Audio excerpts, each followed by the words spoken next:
ذوق فرنسا هو عنوان العشاء الذي ستنظمه وزارة الخارجية الفرنسية بمشاركة أحسن طهاة الأطباق الفرنسية من حول العالم. هذا ما أعلن عنه السفير الفرنسي بالجزائر عقب اختيار 7 طهاة جزائريين من طرف لجنة من الطهاة العالميين سيحيون هذا الحفل عبر أكبر المدن الجزائرية كالعاصمة وعنابة، تلمسان ووهران وقسنطينة.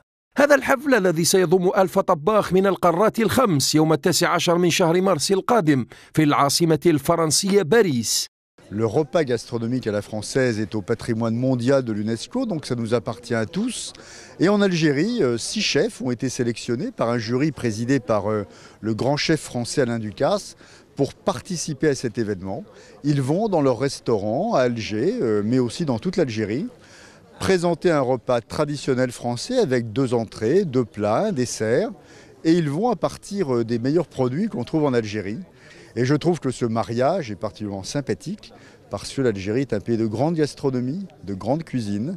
Et je crois pouvoir dire que ça va être une soirée merveilleuse qui va permettre aux Algérois de découvrir, pour ceux qui ne la connaîtraient pas, la gastronomie à la française et au fond pour nous de faire rayonner notre pays par l'intermédiaire de sa cuisine.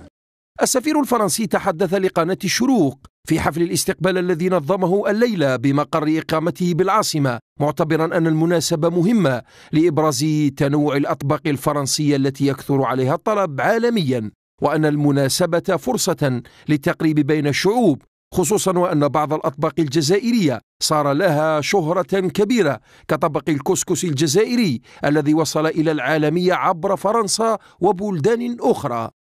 Il contribue à la richesse de cette relation sans pareil qui unit nos 2 pays, qui partagent tant de liens culturels, historiques, mais aussi culinaires et gastronomiques.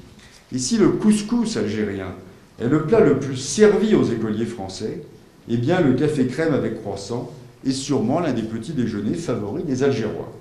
المناسبة كانت سانحة للمشاركين في المناسبة لإبداء سعادتهم وآرائهم حول تمثيل الجزائر عبر بوابة الطبخ الجزائري، حيث أفادوا أنهم سعداء بالتبرع ب5% من المبيعات إلى جمعية محلية تعمل من أجل احترام الصحة والبيئة.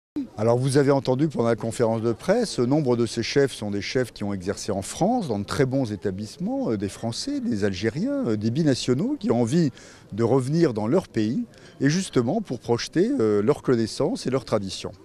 صنعت لعبة البيك بونغ تقاربين بين الصين والولايات المتحدة الأمريكية، أكدت أن أبسط الأشياء قادرة على إحداث تغيير ليس في الثقافة وحسب، وإنما حتى في السياسة والاقتصاد.